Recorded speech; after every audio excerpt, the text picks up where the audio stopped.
السلام علیکم ناظرین، آپ دیکھ رہے ہیں کراس فائر اور میں ہوں نوشاد علی خان۔ ناظرین، آج فیلڈ مارشل سید عاصم منیر نے نیشنل ڈیفنس یونیورسٹی میں دورہ کیا اور اس دوران انہوں نے جو خطاب کیا اس میں پھر انہوں نے بھی واضح طور پر پیغام دیا ہے کہ یہ جنگیں ہیں یہ میڈیا سے نہیں جیتی جاتی، یہ اتحاد، ایمان اور تنظیم سے جیتی جاتی ہیں، اور جو دہشت گردی کی جہاں تک بات ہے وہ کسی صورت جو ہے وہ قابل قبول نہیں ہے۔ جو افواج پاکستان ہیں وہ کرنٹ چیلنجز کو سمجھتی ہیں، سمجھنے کے علاوہ وہ اپنی تمام تر حکمت عملی جو ہے پیشہ ورانہ صلاحیتوں کے تحت ڈیولپ کر رہے ہوتے ہیں، ساتھ ساتھ جیسے جیسے دنیا ترقی کر رہی ہے ویسے ویسے وہ بھی اپنے آپ کو ڈیولپ کر رہے ہیں۔ اور جو امپورٹنٹ بات ہے وہ یہ ہے کہ انہیں ہر طرح کا اعتماد، ان کا اعتماد ہے اپنے افواج کے اوپر، اور وہ ہر طرح کے چیلنجز سے نپٹ سکتے ہیں۔ جو lieutenant general D G I S P R کے ترجمان ہیں لیفٹیننٹ جنرل احمد شریف چودھری صاحب، انہوں نے آج ایک پریس کانفرنس کی، انہوں نے بتایا کہ 3 بڑے واقعات ہوئے ہیں بلوچستان میں گزشتہ 4 روز کے اندر، اور اس دوران کوئی 54 کے قریب جو ہیں وہ دہشت گرد جہنم واصل کیے گئے ہیں، کوئی 40-42 ہمارے جو اہلکار ہیں وہ بھی شہید ہوئے ہیں۔ 3 ڈفرنٹ طرح کے واقعات تھے جن میں یہ ساری کارروائی ہوئی ہے۔ ابھی جو زیارت کے پہاڑ ہیں وہاں پر کچھ آپریشن جاری ہے۔ آج بھی کانوائے پہ حملہ ہوا، جو فوجی کانوائے تھا اس کے اوپر حملہ ہوا، جس کے بعد ریٹیلیٹ کیا گیا اور اس حملے کو ناکام بنایا گیا۔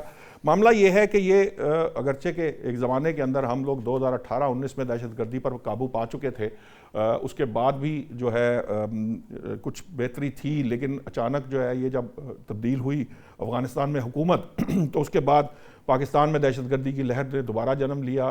روزانہ کی بنیاد پر سینکڑوں آپریشن کیے جا رہے ہیں، کنٹرول کرنے کی کوشش کی جا رہی ہے، لیکن چونکہ بھارت افغانستان کو کٹ پتلی کی طرح استعمال کر رہا ہے، فتنہ الخوارج جو ہیں وہ مسلسل حملہ آور ہیں، تو بہرحال پاکستان اس کو نبٹنے کی کوشش کر رہا ہے۔ لیکن اس کے ساتھ ساتھ اس وقت دنیا کی جو سب سے بڑی خبر ہے وہ یہ ہے کہ ڈونلڈ ٹرمپ صاحب نے صاف الفاظ میں کہہ دیا ہے کہ جی مفاہمتی جو یادداشت سائن ہوئی تھی ایران اور امریکہ کے درمیان، آپ یہ سمجھ لیجئے کہ یہ ختم ہو چکی ہے۔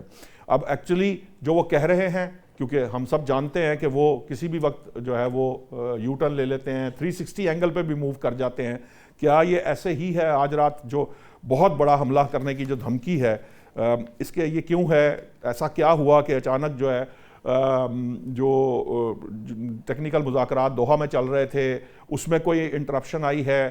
جو امام جو اپنے علی خامنائی ہیں، ان کی جو نماز جنازہ کا جو روح پرور مناظر ہیں، یا جو اتحاد انہیں ایران کے اندر نظر آ رہا ہے، اس سے جو ہے جو مغرب ہے وہ بہت زیادہ اس وقت انسپائر ہے۔ نیٹو ایک دم اپنا رنگ بدل گیا ہے۔ نیٹو جو کبھی یہ جو اسرائیل اور ایران نے حملہ کیا تھا اس کے خلاف تھا، اچانک ایران کے خلاف بیان دینے لگ پڑا ہے۔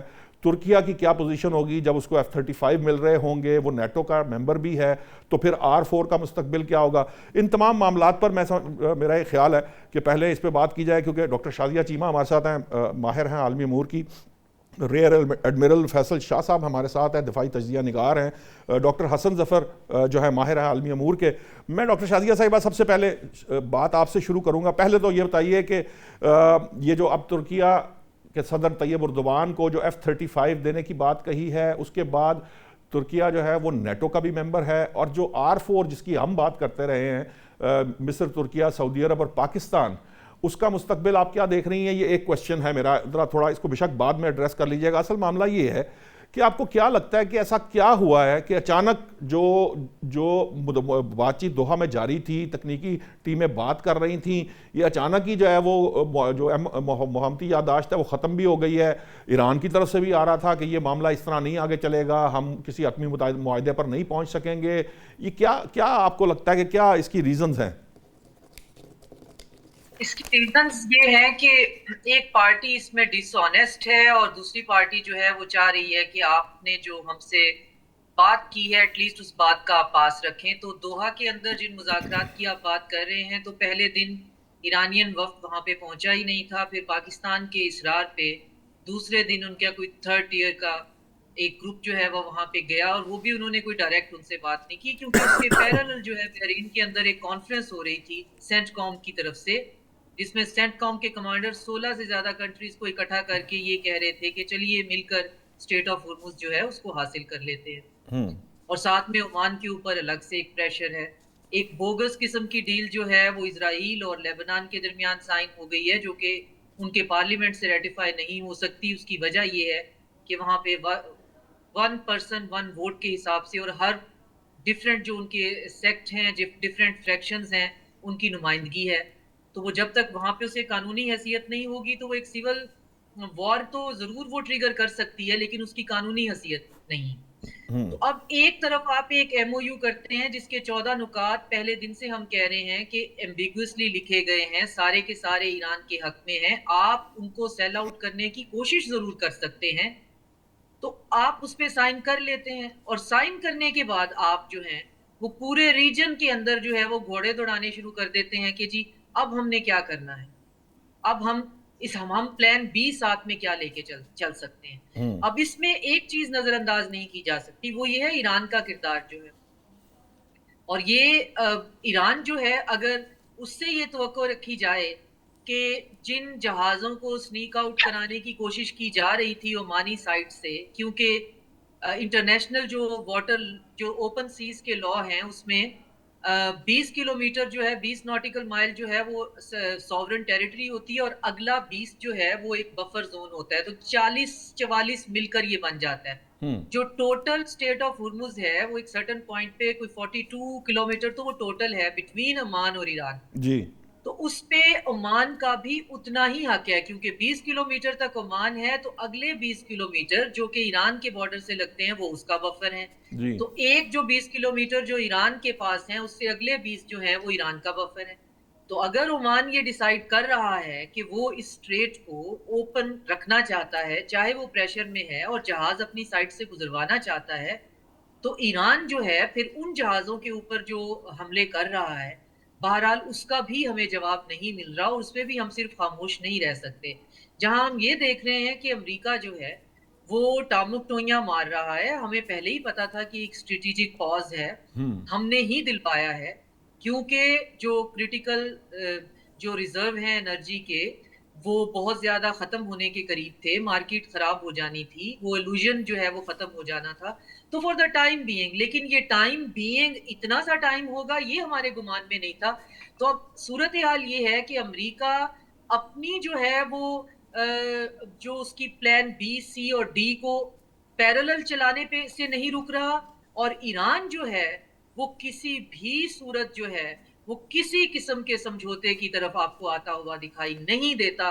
کہ خاص طور پہ جب آپ نے دیکھا کہ جو انہوں نے سعودی عربیہ کے جو ڈیلیگیشن نے وزٹ کیا تو انہوں نے قرآن کی جو آیت پڑھی جس پہ تھا کہ جس کا ترجمہ، اور میں پیرافریز کر رہی ہوں، مجھے ترجمے کے ساتھ قرآن پاک نہیں آتا، اور میں پیشگی جو ہے اس بات کی معافی بھی چاہوں گی اگر اس میں تھوڑی بہت کوئی کمی بیشی ہوگی. اس کا ایسنس یہ ہے کہ دو فوجیں آمنے سامنے کھڑی ہیں، ایک حق پہ ہے ایک باطل پہ ہے.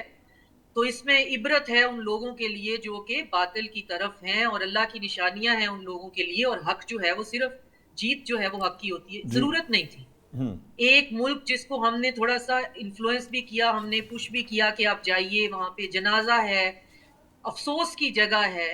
آپ ڈفرینٹ ملکوں پہ اس وقت بھی قرآن پاک کی آیات سے سیاست کر رہے ہیں، کسی کی آپ تعریف کر رہے ہیں، کسی کو منافق کہہ رہے ہیں، کسی کو جاہل کہہ رہے ہیں، اور آپ کو سعودی عربیہ کے لیے سورۃ آل عمران کی آیت 13 ہی ملی تھی. تو اس پہ میں نے اپنا جو ہے اس پہ اپنے سوشل میڈیا پہ بات بھی کی ہے، تو لوگ کہہ رہے ہیں جی آپ ان سے ہمدردی نہیں کر سکتی، ان کا سپریم لیڈر جو ہے ان کی شہادت ہوئی، ان کے اتنے لوگ، دیکھیں ہمدردی ہم سے زیادہ کس کو ہوگی. لیکن مسئلہ یہ ہے کہ ایران کو اس ریجن کا ایک سٹرکچرل پرابلم بنا کر پیش کیا گیا ہے، اور اگر ہم اس اسٹریٹجک فریم ورک کی جو بات کرتے ہیں جس سے ہم نے سیکیورٹی فریم ورک اس ریجن کا بنانا ہے، جس سے ہم نے اقتصادی ترقی حاصل کرنی ہے، تو تالی دونوں ہاتھوں سے بجنی ہے. پھر گلف کے کنٹریز اگر انٹیمیڈیٹڈ ہیں تو ان کی انٹیمیڈیشن جو ہے ان کو سامنے بٹھا کر عبرت کی نشانیاں دکھانے کی ضرورت نہیں ہے. اور اگر عمان چاہتا ہے کہ اوپن سیز کے لا کے حساب سے وہ 20 کلومیٹر اور 20 اگلے اگر وہ استعمال کرنا چاہتا ہے، وہ پریشرائز ہے، تو ایران ان پہ اٹیک نہیں کر سکتا. لیکن اگر آپ ایرانین پوائنٹ آف ویو دیکھیں تو ایران نے ایم او یو کے اکارڈنگلی 30 دن تک جو ہے اسٹیٹ آف ہرمز کے اوپر کیسے مسئلہ چلنا ہے اس پہ بات کرنی ہے، اس کو ڈی مائن کرنا ہے، اور اگلے 30 دن جو ہیں ٹوٹل 60 میں سے انہوں نے مل بیٹھ کر یہ ڈیسائیڈ کرنا ہے کہ اب ہم اسے کھولیں گے. تو ایرانی اپنی طرف سے یہ کہہ رہے ہیں جی 60 دن تک تو اس کو کھولنے کی بات ہی نہیں ہوئی تھی, بات یہ ہوئی تھی کہ ہم اس کا انتظام سنبھال رہے ہیں, اور یہی اس کے الفاظ ہیں, اور ہم جہاں مناسب سمجھیں گے, جو جگہ ہمیں کلیئر ملے گی ہم اس کو جانے دیں گے. اب یہاں دونوں پارٹیز جو ہے نا ٹیکنیکلی نوشاد صاحب سینگ پھنسا کر بیٹھ گئی ہیں. اور آپ کو یاد ہوگا کہ میں نے بہت پہلے, جب یہ ایم او یو سائن ہونے سے بھی پہلے بات ہوئی تھی, تو میں نے کہا تھا کہ پاکستان کو اس میں ٹون ڈاؤن کرنا چاہیے. یہ بیل مونڈھے چڑھے نہیں دکھائی دیتی. ہمیں ایک خبر کے اوپر پورا دن بیپر دینا اور اس پہ پوری ٹرانسمیشن کرنے کی ضرورت نہیں ہے. یہ لیئرڈ قسم کی مخاصمتیں ہیں, یہ رائیولریز اس طرح سے نہیں ختم ہونے والی. ہمارے بڑے اچھے ٹرانزیکشنل ریلیشن ہیں, یہ نہ ہو کہ ہمارے ساتھ ہو کے نہ خدا ہی ملا نہ وصال صنم. میرا خیال ہے پاکستان نے ڈاکٹر صاحب کافی کلیئرٹی کے ساتھ یہ بات کی ہے, چینلز پہ بھی بات کی ہے, حکام نے بھی, وزراء نے بھی, جو قیادت ہے پاکستان کی اس نے یہ واضح کر دیا تھا پوری دنیا کے اوپر بھی اور پاکستانی عوام پر بھی کہ ہم صرف جو ہے نا فیسیلیٹیٹر کا رول ادا کر رہے ہیں, ہمارا کوئی پرسنل اس کے اندر کوئی معاملہ نہیں ہے. ایڈمرل صاحب, یہ جو بات آبنائے ہرمز کی ہے, چونکہ آپ کی بیک گراؤنڈ ہے, میں چاہتا ہوں کہ آپ سے تھوڑا سا ذرا اس کے اوپر ضرور بات کی جائے. یہ جو آبنائے ہرمز کا معاملہ ہے, ڈاکٹر شازیہ نے کافی کلیئرٹی کے ساتھ وہ اس کی چیزوں کو بتا تو دیا ہے, لیکن جو آبنائے ہرمز کھولنے کا اور بند کرنے کا, آپ کو لگتا ہے کہ اب جو معاملہ ہوا ہے اس کے بعد ایران دوبارہ بند کر سکتا ہے آبنائے ہرمز کو, یا آپ کو لگتا ہے کہ آبنائے ہرمز اگر ایران نے بند کی ہے تو امریکہ تھرو فورس اس کو چھڑوا سکتا ہے؟ بہت شکریہ مجھے پروگرام میں لینے کا. ایران نے آبنائے ہرمز نہ پہلے بند کی تھی اور مجھے لگتا ہے کہ اب بھی بند نہیں کرے گا. کنٹرول ضرور کی ہوئی تھی, اور کنٹرول کرنے کا مطلب یہ تھا کہ جہاز اس کی مرضی سے گزرے وہاں سے. اس وقت بھی ایران کا جو مدعا ہے وہ یہی ہے کہ جو جہاز ہیں وہ ایران کی نشاندہی ایران کی مرضی سے گزریں. جو جہاز اس کی مرضی کے بغیر, اس سے رابطہ کیے بغیر گزرنا چاہتے ہیں, ایران ان کو روکتا ہے. اور ایران کے ساتھ پرابلم یہ ہے کہ جیسے ڈاکٹر شازیہ نے بتایا کہ اسٹریٹ آف ہرمز کا ایک جنوبی حصہ ہے اور ایک شمالی حصہ ہے. تو جنوبی حصہ عمان کے زمرے میں آتا ہے اور شمالی حصہ ایران کے حصے میں آتا ہے. ایران چاہتا یہ ہے کہ یا تو عمان ایران کے ساتھ مل کے اپنے حصے کو کنٹرول کرے, جو کہ عمان نہیں کرنا چاہتا کیونکہ اس کے اوپر بھی بہت زیادہ پریشر ہے. تو ایران نے یہ کیا ہے کہ جنوبی حصے کو کسی طرح سے بند قرار دیا جائے تاکہ تمام کے تمام جہاز شمالی حصے سے گزریں اور ایران کے کنٹرول میں رہیں. اب جنوبی حصے کو بند کرنے کے دو طریقے ہیں. پہلا طریقہ یہ ہے کہ وہاں پہ یا تو مائنز باقاعدہ پھینک دی جائیں یا ان کا اعلان کر دیا جائے. نیول ٹرمینالوجیز میں یا نیول ڈومین میں اگر آپ صرف اعلان بھی کر دیں کہ اس علاقے میں مائنز ہیں تو کوئی جہاز وہاں سے گزرنے کی ہمت نہیں کرتا جب تک کہ 100-200% کنفرم ہو کہ وہاں پہ مائنز اب نہیں. تو مجھے نہیں پتا کہ ایران نے واقعی وہاں مائنز پھینکی ہے یا نہیں, لیکن انہوں نے یہ اعلان ضرور کیا ہوا ہے کہ ہم نے اس علاقے میں مائنز پھینکی ہوئی ہے. تو وہ یہ کہتے ہیں کہ اگر جہاز جنوبی حصے سے گزرنا چاہیں گے تو ان کو مائنز ہٹ کر سکتی ہیں, اس لیے وہ شمالی حصے سے گزریں. اچھا, دوسرا طریقہ وہاں پہ جہازوں کو روکنے کا یہ کہ آپ جہازوں کو ہراس کریں. نارملی جب آپ نے کسی جہاز کو ہراس کرنا ہوتا ہے تو آپ اس کا جو اگلا حصہ ہوتا ہے اس سے آگے فائر کرتے ہیں, اس کو شاٹ اکراس دا بوز کہتے ہیں, اور انگریزی میں آپ نے یہ محاورہ سنا بھی ہوگا, شاٹ اکراس دا بوز. جی. نارملی جب آپ نے کسی کو وارن کرنا ہوتا ہے, روکنا ہوتا ہے, تو آپ اس کے اگلے حصے, جہاز کے اگلے باؤز جو ہیں وہ جہاز کے اگلے حصے کو کہتے ہیں, اس کے آگے فائر کرتے. اب ایرانی جو ہے جہازوں پہ ڈائریکٹ فائر کر رہے ہیں, یہ میں سمجھتا ہوں کہ زیادتی ہے, یہ ناانصافی ہے, یہ نہیں کرنا چاہیے. جو ایک پروفیشنل طریقہ ہے, اگر آپ نے کسی جہاز کو وارن بھی کرنا ہے, وہ آپ کے رکنے پہ نہیں رک رہا ہے, تو آپ کو وہ پروفیشنل طریقہ اپنانا چاہیے. اب دوسرا سوال آپ کا کہ کیا اگر ایران اس کو کنٹرول میں رکھتا ہے تو امریکہ یا کوئی اور بائی فورس اس کو کھلوا سکتے ہیں؟ میرا نہیں خیال کہ وہ کھلوا سکتے ہیں. آپ نے دیکھ لیا کہ پچھلے 40 دن کی جنگ اور پھر اس کے بعد جتنا بھی ٹائم تھا اس میں امریکہ نے بلاکیٹ تو لگایا اوپن سی میں ایران کی پورٹس کے خلاف, لیکن اسٹریٹ آف ہرمز میں جانے کی ہمت نہیں کی. اور وہ امریکہ چیختا رہا, چلاتا رہا, دھوس دھمکیاں دیتا رہا, دنیا کو بلاتا رہا کہ آ کے کوئلیشن بناؤ اور اسٹریٹ آف ہرمز کو کھلواؤ, لیکن وہ نہیں کھلوا سکے, اس لیے کہ ایران کو اس کی جغرافی بہت ایڈوانٹیج پرووائڈ کرتی ہے یہاں ایک کوشچن ہے, کنٹرول کرنے میں. یہاں کوشچن یہ ہے کہ اس وقت نیٹو جو تھا وہ امریکہ کا ساتھ نہیں دے رہا تھا. اب جس طرح کے نیٹو کے سیکرٹری جنرل کی جو سٹیٹمنٹ سامنے آئی ہے, اگر اس کو سامنے رکھا جائے اور یہ کہا جائے کہ فرض کر لیتے, یہ فرض کرتے ہیں ہم کہ نیٹو جو ہے وہ اس جنگ کے اندر اس طرح سے کود کر آ گیا ہے جس طرح سے امریکہ چاہتا تھا, تو کیا تب اس کے لیے ممکن ہوگا؟ کیونکہ اگر نیٹو بھی نہیں کر سکتا تھا تو پھر نیٹو کو بلانے کا کوئی مقصد نہیں تھا. نہیں, نیٹو دیکھیں فوجی طریقے سے یہ نہیں کھل سکتی ہے. اچھا, آپ ایران کو کسی اور طریقے سے پریشر کریں اور ایران کی اپنی مرضی ہو اس کو کھولنے کی تو یہ کھل جائے گی. ٹھیک ہے, لیکن اگر آپ اس پہ فوجی پریشر ڈالیں گے اور فوجی مداخلت کریں گے تو یہ نہیں کھلے گی. میں وہی سمجھا رہا ہوں آپ کو ٹھیک ہے, کہ دیکھیں اسٹریٹ آف ہارمز ایک, اس کو ہماری اصطلاح میں کہتے ہیں ریسٹرکٹڈ واٹرز ہیں. یہ ریسٹرکٹڈ واٹرز کا مطلب یہ ہوتا ہے کہ یہ اوپن سی نہیں ہے, اوپن اوشن نہیں ہے, اور اس کے باؤنڈز ہیں, اس کی لمٹس ہیں. تو یہاں پہ بہت سارے قدغن ہوتی ہے کسی بھی جہاز کو گزرنے کے لیے. ایک تو ڈیپتھ اویلیبل صرف بیچ کے علاقے میں ہوتی ہے, اس کی سائڈوں پہ ڈیپتھ کم ہوتی ہے.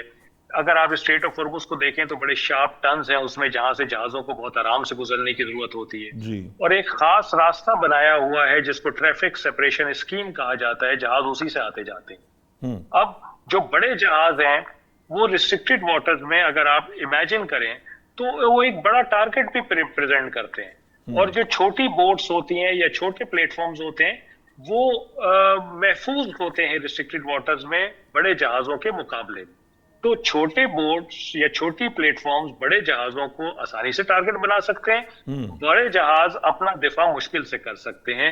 یہ بیسیکلی ایک لاجک ہے, یعنی کہ ایک آپ سمجھیں کہ ایک فیکٹ ہے ریسٹرکٹڈ واٹرز کے بارے میں. تو اگر ایران نے یہ کیا ہے کہ ان پانیوں میں جو IRGC کی نیوی ہے اس نے اپنے چھوٹے پلیٹ فارمز اور میزائل بیٹریز وغیرہ تیار کی ہوئی ہیں اپنی جیوگرافی کا فائدہ اٹھا کے.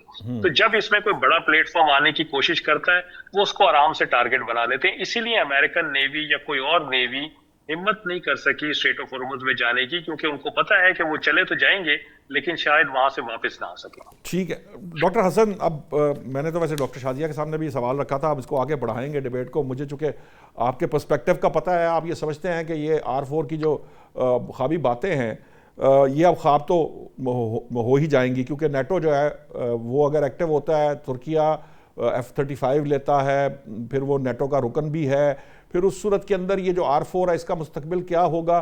اور دوسرا آپ کو کیا لگ رہا تھا, آپ بات کر رہے تھے توانائی کے کوریڈورز کی, میں چاہوں گا تھوڑا سا یہ بھی بتا دیں, کیونکہ کہیں نہ کہیں یہ بات بھی آتی ہے کہ یہ جو اب اس وقت یہ جو ڈی ریل ہوتے نظر آ رہے ہیں معاملات, اس میں کہیں نہ کہیں تیل کی ڈیلنگز اور توانائی کوریڈور کی بات ہے کہ توانائی کی جو جس قسم کی ریکوائرمنٹ US کی ہے یا وہ ایران سے جو ایکسپیکٹیشنز ہیں وہ شاید فلفل نہیں کر رہا ایران.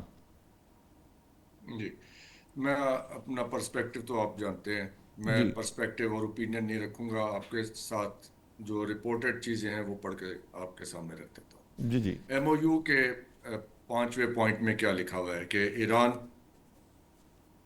سلطنت عمان اور گلف اسٹیٹس کے ساتھ بات چیت کرے گا اور اس میں یہ طے کیا جائے گا کہ اسٹریٹ آف ہارمز کے اندر ٹریفک کیسے چلے گی. یہ فلفل نہیں ہوئی, اور اس میں لکھا ہوا ہے کہ امریکہ اپنا بلاکیٹ ہٹائے گا, وہ فلفل نہیں ہوا. سو یہ تو ایک ہو گئی پوزیشن. اس کے بعد جو انہوں نے کیا وہ جو لکھا ہوا ہے اس کی اگر وائلیشن ہوئی ہے تو اس کا جواب دے دیا. پھر آپ کی اجازت سے میں یہ خبر پڑھنا چاہوں گا. 28 جون 2026 کو یہ چھپی ہے خبر.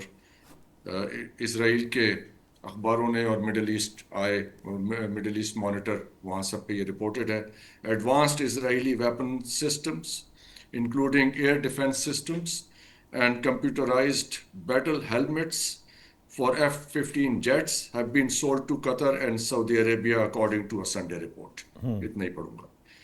اس کے بعد پریزیڈنٹ ٹرمپ کی یہ انقرہ سمٹ میں جو نیٹو سمٹ ہوئی ہے, انہوں نے اپریشیٹ کیا کہ اردوغان صاحب نے میرا لحاظ کر کے اس جنگ سے دور رہے. اس کے بعد یہ جو 2016 میں ان پہ S-400 لینے پہ جو پابندی لگی تھی, F-35 لینے پہ, حالانکہ ترکی نے اس میں حصہ ڈالا تھا, ٹیکنیکل اور پیسے کی اس میں کنٹریبیوشن تھی, تو F-35 انہیں دے دیے جائیں گے. تو اب ہم کیا سمجھیں کہ یہ ٹریڈ کس بنیاد پہ ہوئی ہے, یہ پابندی کس بنیاد پہ ہٹی ہے. I leave it open to interpretation. میں تو صرف آپ سے کہا کہ یہ رپورٹڈ میٹرز. اب آگے چلتے ہیں. نیٹو میں اب یہ یہاں پہ فرینچ اور برٹش نیول فورسز یعنی ان کے ویسلز اسٹریٹ آف ہارموز میں آ رہے تھے, اور ان کے ساتھ امریکہ کے جو نیوی کے بھی ویسلز آ رہے تھے. اب ایران کا پرابلم یہ ہے, what I understand from their side, کہ یہاں پہ کوئی ملٹری سپلائی جو ہے وہ نہ ہونی شروع ہو جائے جو گلف کے اندر وہ کہیں پہ اپنا ذخیرہ کر کے which can cause a threat to them. So یہ تو ان کی ایک پوزیشن بنتی ہے کہ وہ ان کے لیے کوشن کا اس میں ایلیمنٹ کیا ہے کہ یہاں پہ کوئی ملٹری سپلائی آنی شروع ہو جائے اور پھر اس کو یہ پرابلم آئے. اب جرمنز بھی اس میں آ رہے ہیں, تو فرینچ, جرمن اور برٹش یہ تو ہاتھ نہیں ڈال رہے تھے اسٹریٹ آف ہارموز میں آج سے 2 مہینے پہلے. یہ اچانک کیسے آ گئے؟ ایسے آ گئے کہ آن ٹوئسٹنگ کی پریزیڈنٹ ٹرمپ نے وارننگ دی کہ جی CIA کی رپورٹ ہے کہ رشیا پولینڈ پہ حملہ کرنے والا ہے اور پولینڈ کا کچھ حصہ وہ قبضہ کر لے گا اور پھر وہ بارگین کرے گا اس میٹر کے اوپر, رائٹ. اس کے ساتھ ہی جب یہ انکرا آئے تو انہوں نے پھر گرین لینڈ والا قصہ چھیڑ دیا, پریشر ڈالا ان کے اوپر کہ اگر رشیا نے کوئی ایسی کارروائی کی تو ہم پھر نیٹو کے ساتھ نہیں کھڑے ہوں گے, آپ کے ساتھ نہیں, پھر آپ جانے اور رشیا جانے. اس مجبوری میں وہ یہاں پہ آئے, رائٹ. یہ بات بھی کلیئر ہو گئی. تیسری سائڈ دیکھیں کہ انڈیا کے ساتھ کیا جوڑ رہا ہے معاملہ. انڈیا نے اوپنلی آج ان کے ڈپلومیٹ نے کہا کہ جو ہم نے انڈونیشیا کو برہموس میزائل دینے کی بات کی ہے تو یہ چائنا کے ساتھ ہم ان کو ہم یہاں پہ ٹائٹ کرنا چاہتے ہیں. سو یعنی اگر ایران وایا چائنا اور China via Iran strait of Hormuz control کرے گا تو پھر اب اسٹریٹ آف ملاقہ کو ہم ایکٹیویٹ کریں گے. یہ ایڈمرل صاحب کے ساتھ ہم نے کل ڈسکس بھی بڑا اس کو ایکسٹینسولی کیا. سو یہ ٹوٹل آرکیٹیکچر ہے. اس ایک پیس کو MOU کی وائلیشن کو آئسولیٹڈ نہیں دیکھا جا سکتا جب تک یہ تینوں تھیٹرز آپ کے سامنے نہ ہوں کہ یہ چیزیں کہاں جڑی ہوئی ہیں اور کس بات کے نتیجے میں کیا ہو رہا ہے. ایران کے اپنے سیکیورٹی کنسرنز ہیں اور ان کے لیجیٹیمیٹ کنسرنز ہیں. اگر انہوں نے کارروائی کی ہے تو ظاہر ہے کچھ سوچ سمجھ کے کی ہوگی. وہ بیوقوف تو نہیں ہے کہ اپنے اوپر جنگ طاری کر لیں گے, کوئی ایسی کارروائی کریں گے کہ اپنے اوپر حملے کروائیں. ان کے بھی اتنا انٹرسٹ میں ہے کہ یہاں پہ امن ہو جتنا باقی سارے ملکوں کے انٹرسٹ میں. So why is this happening? تو جب تک یہ سیکیورٹی دیکھیے کوئی بھی معاہدہ, کوئی MOU یا کوئی ایگریمنٹ یا کوئی پیکٹ ٹریٹی تب تک کامیاب نہیں ہوگی جب تک کہ سارے ملکوں کا اس کے اندر ایگریمنٹ نہیں ہوتا, جو بھی اسٹیک ہولڈرز ہیں سارے گلف کے. تو MOU جو تھا اس میں جو اصل کی پلیئر تھا اسرائیل, جس کی وجہ سے سارا قصہ شروع ہوا, وہ تو تھا نہیں. تو ہماری اس کے ساتھ اس لیے پہلے دن سے اس میں میری تو ہائی ہوپس نہیں تھی, despite all the celebrations we did, کہ ہمیں کیا اس سے حاصل ہوا کیا نہیں ہوا. اس کا حساب تو کسی اور دن بیٹھ کے کریں گے کہ ہمیں اس سے کیا ملا. لیکن اس میں اس کا قائم رہنا ممکن نہیں تھا کیونکہ جو کی پلیئرز ہیں وہ تو اس سے راضی نہیں تھے. انڈیا اس سے راضی تھا, اسرائیل اس سے راضی تھا, UAE اس سے راضی تھا, باقی گلف کنٹریز بھی توہن و کرن وہ اس میں آ گئے تھے. چلے وہ خاموشی اختیار کر لی انہوں نے چند دن کی, اس کو ہم نے سمجھا اس خاموشی کو رضامندی سمجھ لیا, حالانکہ وہ نہیں تھی. باقی معاملات اب دیکھیے آگے کیسے چلتے ہیں. یہ دیکھیے یہ جنگ ختم ہوگی ایک پارٹی کی ڈیفیٹ پہ, کیونکہ اتنی پارٹیاں اس میں انوالوڈ ہیں کہ سب کی منشا کا کوئی بھی معاہدہ ہو نہیں پائے گا. ٹھیک, ایک پارٹی ٹوٹل ڈیفیٹ ہوگی, کب ہوگی کیسے ہوگی ہمیں نہیں پتا. ٹھیک, لیکن ایک پارٹی کی ٹوٹل ڈیفیٹ پہ ہوگی. ٹھیک ہے ڈاکٹر صاحب, آپ کا پوائنٹ آ گیا. مجھے بریک کا کہا جا رہا ہے. بریک سے جب واپس آئیں گے ڈاکٹر شازیہ سے پوچھیں گے کہ یہ جو معاملہ ہے ایران کو ڈیفیٹ پہلے نہیں ہو سکی تھی, یہ جس طرح کی کمپلیٹ ڈیفیٹ کی بات کر رہے ہیں, اور کمپلیٹ ڈیفیٹ ایران کو اسی صورت پہ ہوگی جب روس, چین اور وہ طاقتیں جو اینٹی امریکن ہیں, کیا وہ ایران کے پیچھے سے اپنا ہاتھ اٹھائیں گی یا اس کو کامیاب کرائیں گی. اور اگر وہ کامیاب کرانا چاہتی تو کیا امریکہ کو ڈیفیٹ دی جا سکتی ہے اس سارے معاملے کے اندر؟ کیا امریکہ شکست کھا کر یہاں سے چلا جا سکتا ہے, اس خطے سے نکل سکتا ہے, خاص طور پر جب اسرائیل وہاں موجود ہے اور امریکی مفادات بھی باہر طور اس خطے میں مشرق وسطیٰ میں بہت سٹرونگ ہیں امریکہ کے؟ تو اس موضوع پہ بات کرتے ہیں. ابھی لیتے ہیں بریک سے واپس آتے ہیں, اس کے بعد انشاءاللہ پاکستان میں دہشت گردی کے معاملات کو بھی ڈسکس کرتے ہیں.